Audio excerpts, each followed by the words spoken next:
Hello and welcome once again here in my study in the manse for the Sunday reflection for the 20th of February. I hope you've managed to have a good week and you're coping with all the different weather forecasts that keep coming our way and you're just making the best of every day. So this week we're thinking a little bit about forgiveness and healing and all those good things that maybe we're not always so good at doing to one another. And it begins with a story in Genesis. So we're right at the beginning of the Bible in the Old Testament.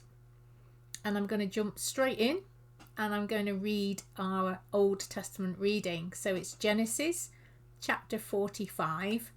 It begins at verse 3, and I'm going to have to check this because they've divided up the verses, which always annoys me slightly. So Genesis 45, okay, verses 3 to 11, and then verse 15. So hopefully you've got your Bible and you're joining me. Genesis chapter 45, beginning at verse 3. Then reading through to 11, and then we're going to read verse 15. Are you there? Ready? Great. I am Joseph, he said to his brothers. Is my father still alive? But his brothers were speechless. They were stunned to realize that Joseph was standing there in front of them. Come over here, he said. So they came closer, and he said again, I am Joseph, your brother, whom you sold into Egypt. But don't be angry with yourselves that you did this to me, for God did it. He sent me here ahead of you to preserve your lives. These 2 years of famine will grow to 7, during which there will be neither ploughing nor harvest. God has sent me here to keep you and your families alive so that you will become a great nation. Yes, it was God who sent me here, not you. And he has made me a counselor to Pharaoh, manager of his entire household and ruler over all Egypt. Hurry, return to my father and tell him. This is what your son Joseph says. God has made me master over all the land of Egypt. Come down to me right away. You will live in the land of Goshen, so you can be near me with all your children and grandchildren, your flocks and herds, and all that you have. I will take care of you there, for there are still 5 years of famine ahead of us. Otherwise, you and your household will come to utter poverty. And then 15. Then Joseph kissed each of his brothers and wept over them, and then they began talking freely with him. Now, this story of Joseph has probably been mirrored in many families over the centuries, hasn't it? But perhaps not frequently with the happy ending that we have here. So, born into a large family, his father favoured Joseph over his older brothers, causing real heartache and, of course, a growing jealousy, which eventually turned into seething hatred. I always think it's awful when a parent favours one child over the other. That can cause so much difficulty within a family, so much hurt. So the brothers, given the opportunity, were intent on murdering their spoilt younger brother. So aggrieved were they at the unfairness of it all. But elder wisdom bore out, and eventually they settled for selling him into slavery, but telling their father that Joseph had been killed by a wild animal. Several years go by, and in those years Joseph becomes indispensable to the leader of Egypt becoming the manager of his entire household during an extensive famine that lasted a total of 7 years. Joseph's effective management ensured that many who would have died of starvation lived. Joseph grows up and sees God at work in his life, and therefore, instead of harbouring hatred in his heart for his brothers for the way that they had treated him, he instead has huge love for his entire family and a genuine desire to see them and be reunited. As they near starvation, the brothers have to go and beg to buy food from no other than Joseph, their brother, whom they do not recognize. But he knows instantly who they are and hatches a plan that will result in forgiveness and togetherness. If we imagine the scene, so let's try and put ourselves there in this scene. Joseph receives the brothers who had sold him to traders many years ago, and there is that moment of recognition. Emotions would certainly have been running high. And Joseph wisely sends everyone else away so that he and his brothers can meet privately. There is palpable fear in the air.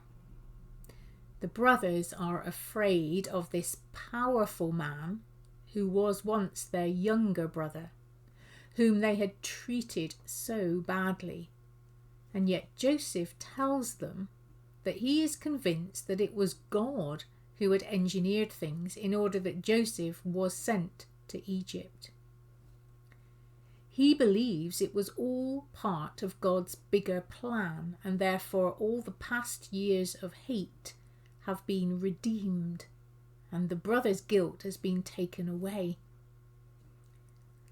Joseph's father, brothers and their dependents were offered land and life instead of famine and death.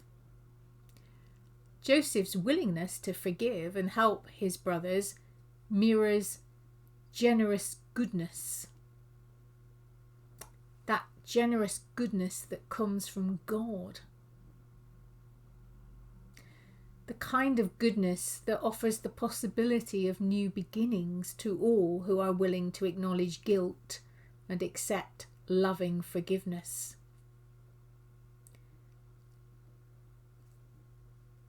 The scene and the story is a wonderful one, isn't it? It has a happy ending. Even with all the hatred, the horrible things that were done that went on before. But as we reflect upon it, how often does stubborn pride prevent reconciliation at every level of human life? Stubborn pride. I don't think any of us, when we hear this story, would blame Joseph if he had harboured pain that grew into hatred for the way his brothers had treated him. None of us would have blamed him. And maybe we have our own situations within our own families where there is that ongoing hatred and blame, that harboured pain.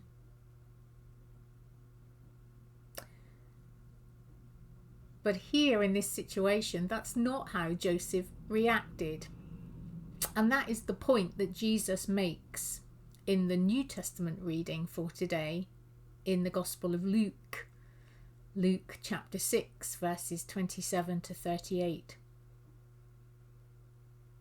God's mercy must be reflected in the lives of Christians. It is not our place, of course, to be judge, but merely to forgive, no matter how hard that may be. So as we think about this story of Joseph and his brothers and that moment of forgiveness and reconciliation, I'm now going to turn to the New Testament. So I'm turning to Luke in the New Testament. So Matthew, Mark, Luke, then John. And I'm turning to Luke chapter 6, beginning at verse 27. So Luke chapter 6, beginning at verse 27. I'm going to read right through to 38. So if you're following along, hopefully you've managed to find Luke 6, verse 27. And this is Jesus' words, and he is teaching. But if you are willing to listen, I say, love your enemies, do good to those who hate you, pray for the happiness of those who curse you, pray for those who hurt you. If someone slaps you on one cheek, turn the other cheek. If someone demands your coat, offer your shirt also. Give what you have to anyone who asks you for it, and when things are taken away from you, don't try to get them back. Do for others as you would like them to do for you. Oh, excuse me, got a tickle. Do you think you deserve credit merely for loving those who love you? Even the sinners do that. And if you do good only to those who do good to you, is that so wonderful? Even sinners do that much. And if you lend money only to those who can repay you, what good is that? Even sinners will lend to their own kind for a full return. Love your enemies.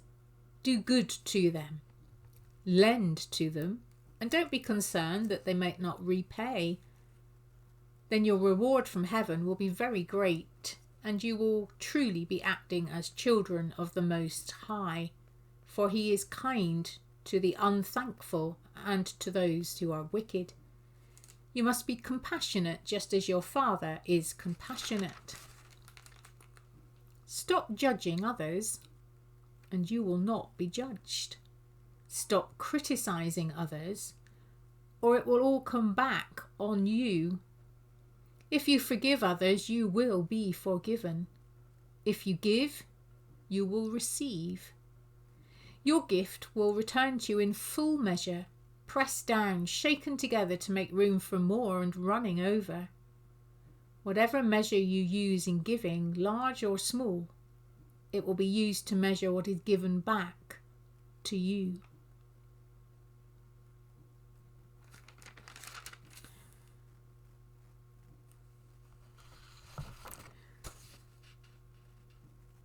So it's pretty clear there, isn't it, in that teaching from Jesus, although it was totally countercultural again of its day when Jesus was teaching. That was not how the Jewish community looked out for one another. Absolutely not. If you couldn't pay, then they weren't going to lend to you. And if you had caused somebody harm, then they were intent on revenge. So this was teaching that was difficult to hear. And I guess the message really translates today in that love is not love if we cannot give and receive forgiveness. But boy, in our humanness, this is very hard to do, isn't it? What's the instant reaction? If someone hurts us, we just want to kind of hurt them back. If someone is unkind to us and says horrible things about us that are not true, somehow we just want them to know what that feels like. It's so hard, isn't it, to forgive? Joseph was innocent in all of this. He may have been favoured by his father, but that wasn't his fault, was it? But because he was favoured, that meant that his brothers turned on him. They sold him into slavery, thinking that that was the end of it and they'd never see him again. And yet God used him, used his good nature. So, as a Christian and a person of faith, No matter how hard it is, I think the message is pretty clear to us. We have to give and receive forgiveness. In many ways, giving it's easier than receiving it. Many of us will carry hurts through our lives for which we feel unable to forgive. That's true. Many of us will carry those hurts. But the power to forgive lies with us. We have the power to forgive and release ourselves from any of those hurts and heavy burdens that we may have carried. That's something for us to reflect upon, isn't it? So I pray that if there is someone who you need to forgive today, that you will find it in your heart to do so. Or if there is someone that you need to ask forgiveness from, that you will find it in your heart to do so. These things are not easy. But no one said being a person of faith was easy either. So thank you once again for sharing with me in this reflection. May you have a really good week. Next week it will be my colleague, Reverend Julia. So take care and God bless. Bye-bye.